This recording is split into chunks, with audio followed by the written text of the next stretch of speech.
imaginative these concerts are. I can't see any of you except the exit door. Right? For me, it's a real privilege as a lecturer to guide you through this and to hear the great diversity of imaginations and covering just about every possible genre we can think of. And I think this is really great about Western Sydney, this great diversity of culture and vibrance. So initially we're going to start breakfast with Sam Kanisa, called Breakfast with Ezekiel. And we have Sam on vocals and synth, and we have James, bass synth I should say, and James Reed on synthesizer. Now he's taking a part from the Quentin Tarantino film where you get the readings of Ezekiel, but they're intended in sort of a fake type of harshness about it. And so this is sort of like a David Lynch type setting, which I think that Sam has sort of masterfully got this sort of spirit of suspense. So we'll go into that first piece then, Sam Kanisa.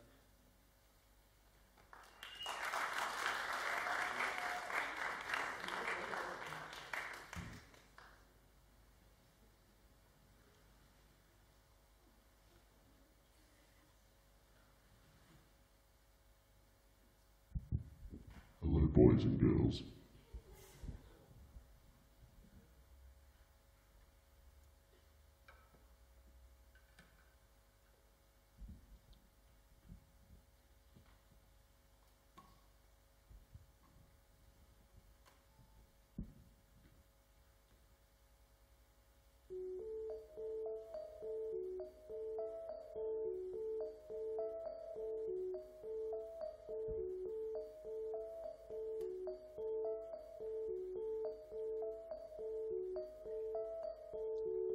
The path of the righteous man is beset on all sides by the iniquities of the selfish and the tyranny of evil men.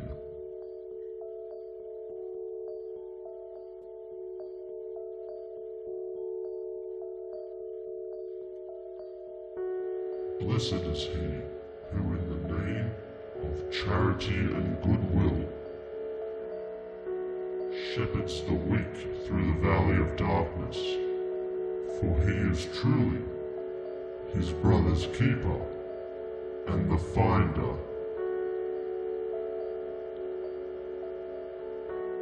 of lost children.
I'm sorry, did I break your concentration? Oh, you were finished. Well, allow me to retort. And I will strike down with great vengeance and furious anger those who attempt to poison and destroy my brothers.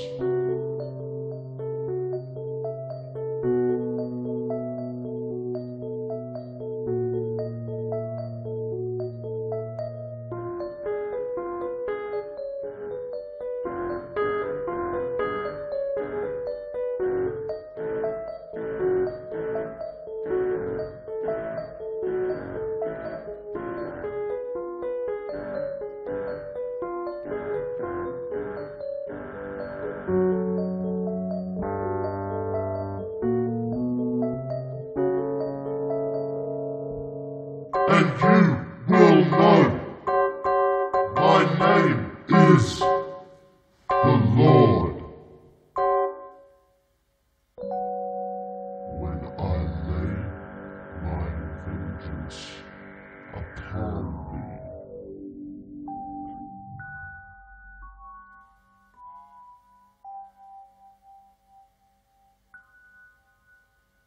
Thank you.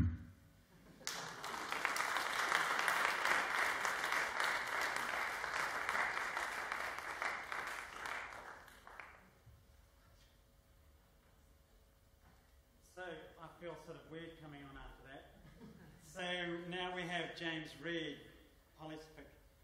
I don't know how to pronounce that properly, James. I think you made the word up. Close enough. Right. So what I like about James's work is the way that he gets sort of this rhythmic interlacing with a sort of an indie rock sensibility in the way that he melds these sort of complex jazz-like rhythms together.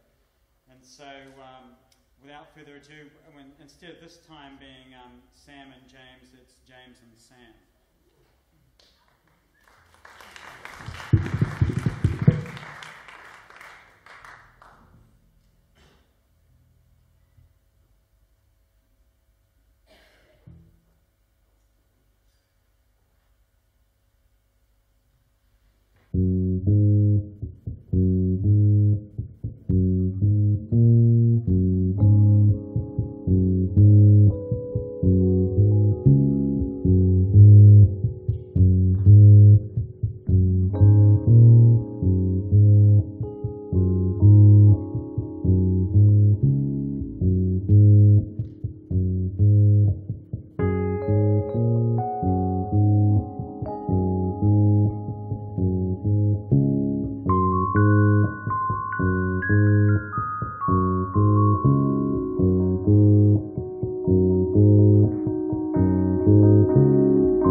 Gibson called Skull and Molten Shands for acoustic guitar.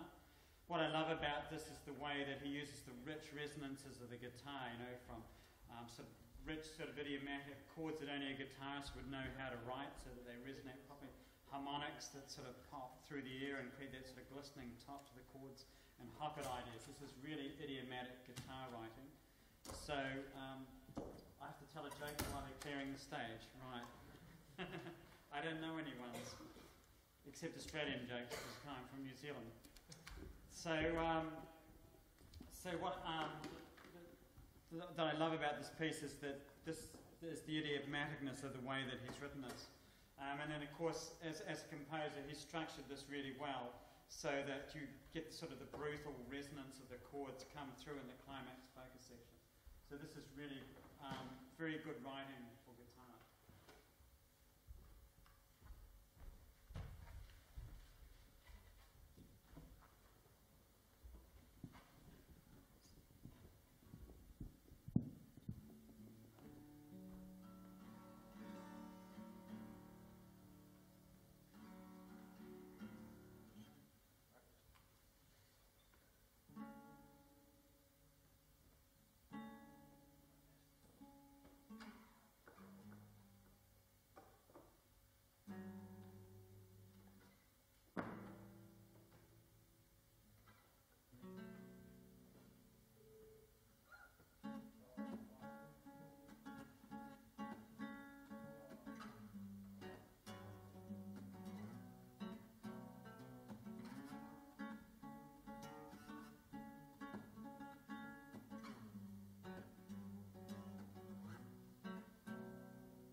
it's no wonder that the guitar is the sort of the staple orchestration of a rock band.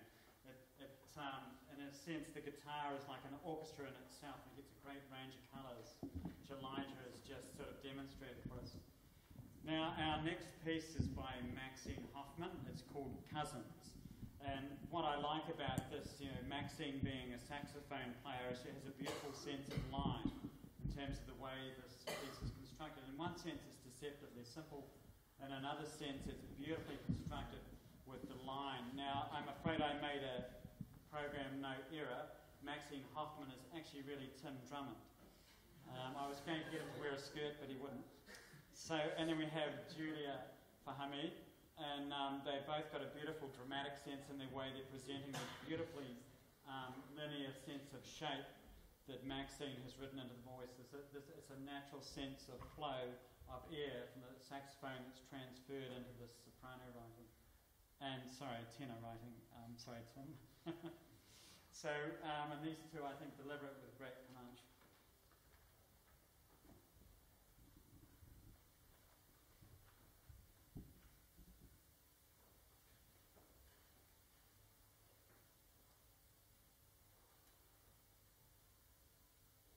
Down at the river, I will meet you in your naked state, drowning at my feet. Beg for your pardon on your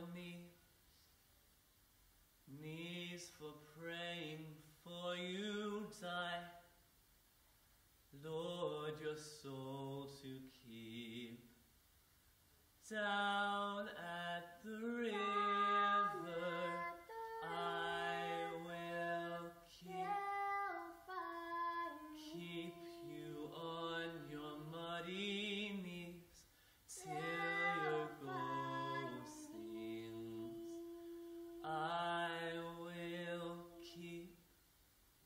keep you on your muddy knees till your ghost sings. Down at the river, I will meet you in your naked state, drowning at my feet.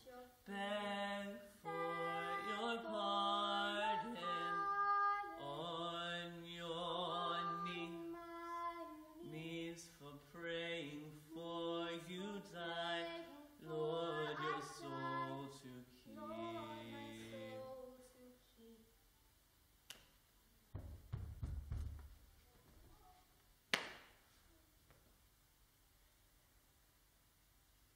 You said to pretend that it would end, but it didn't. You can't hide now. You left when you said you would stay. said to pretend that it would end. You can't hide now, but then. you can't hide now. So get down. You can't hide now. Take it. Hold your breath. Shut up!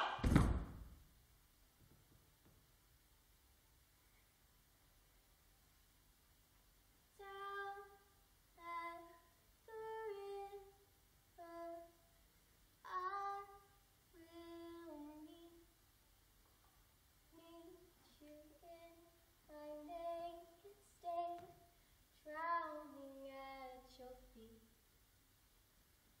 Beg for your pardon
those two are the most dramatic students in my stage 2. And now I realise why. They're just really talented actors and singers. Thanks, guys. I really enjoyed that. So the next piece we have is by Emma Stockwell. It's called Shall I Compare Thee to a Summer's Day? And we've got Emma Stockwell as soprano to sing it, Jade Reardon as soprano, and John Luna on tenor saxophone. Again, what we've got here is a beautiful sense of vocal line. You'll find that both Jade and Emma are fabulous singers. These are really amazing sort of classical voices. And then John is a very good saxophone player. And then what I like about this piece is that it's written with a great sense of line, and it interweaves the sense in only the way that a soprano could actually design this piece, in the sense that the way that it can pitch is designed so that people can pick up on the pitches. The way that the length of the line soars over time is the way that a soprano would construct it. And often pianists think once they've played the note, that's the end of the piece, but Emma knows that's not the end. So when we hit the climax section, she allows the voices to soar, and you hear the real beauty. And these two sopranos have magnificent voices, so in this piece you'll hear the beauty of them.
done, guys. When Emma wrote that score, I didn't think anyone could do a top D, but Emma carried that off really well. And you can see it's like a beauty of young love, as it were, in summer. So the next piece we have is by Mitchell Newton, called Trials. And it's performed by Mitchell Newton on acoustic guitar and James Newbell on acoustic guitar. What I like about Mitchell's writing is the way that he handles the instrument in terms of its techniques. And so it seems to me, I mean, he's given a metaphorical sort of heavy fog sort of metaphor of swans, but what's really exciting about the piece is the way that he handles two guitars and the particular form of it. So in other words, you have this time, instead of working from the indie rock tradition, you have somebody working from inside the classical tradition and taking all the timbres of the guitar and making them work in a very well-structured piece.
out the beautiful colour and hear those lovely sort of soltasto where he's going further away from the bridge and making the colour float against lovely harmonics.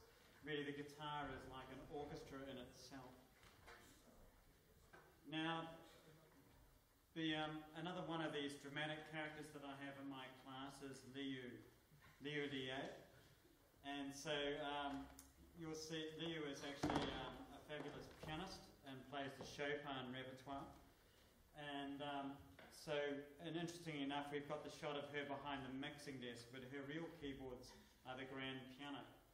And so what she's done is she's really made Chopin her own in terms of types of variation techniques. And so it starts off with these sort of dramatic, sort of rhetorical gestures.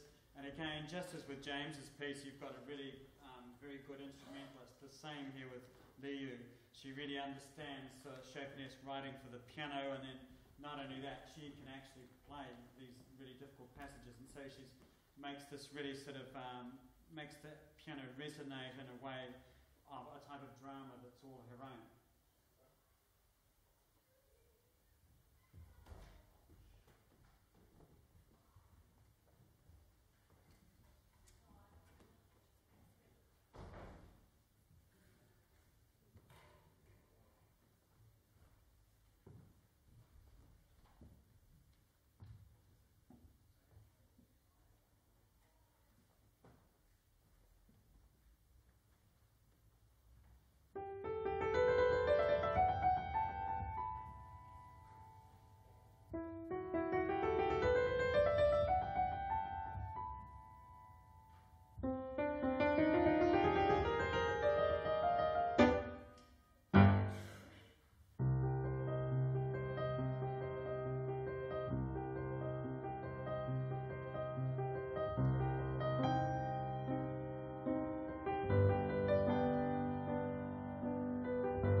fabulous pianist. Now, people like Liu are reasons why we have a $500,000 Steinway in our recording studio. For that, and I often hear Liu and her friends sneaking in there and making these magnificent sounds. So the next piece that we following on from the classical repertoire, is Judson Bailey. Now, I understand that Judson is playing the piano in this, and Vivian Shaw is playing violin. And I understand that Judson learns off Vivian, wrote a hard piece for violin, and then gave it to his teacher. It sort of seems like a type of payback. So what we have here is, again, you've got a very good violinist and pianist who really understands the instruments. And so the writing is extremely idiomatic, and what I like about this is really a type of cellular structure, this understanding of Bartok's language and the way that you can use a small amount of material and then develop it really cogently across the piece so it sounds unified. But the way it works is almost in a cinematic, sort of filmic, structural thing. So it's almost as if Judson relaxes by watching films. And in the way, instead of being a Bartokian sort of structure, it chops into various sort of filmic structural units. So with no ado, we have Judson and Vivian.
10 rhythms in there. It's a very sort of exciting sort of climactic. I could imagine that as a great sort of thriller music. Now the tension of this piece here comes through into Tim Hayes' writing called Young and Tired. I obviously set Tim too many assignments to do, but he'll get over it. And so we have James Reed on synthesizer returning again, and Tim Hay on voice, and Clyde Van Cappel on drums.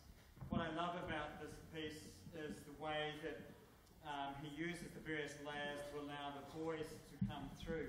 And Tim, up in a sort of his tenor register voice, has sort of an emotion in it that's quite similar to the other piece, but it allows the quality of the voice to really come through. I find this a really affecting song, and I hope that you enjoy it. And this is the last number for us, and I'd like to say a big thanks to Noel Burgess on Sound Desk, who always does such an amazing job. Shamila Saxon, I think, and Ben Webland, who I think are the Bartok stage lighting people, and then James Reed is our stage manager. So with no ado, the young and tired Tim Hayes.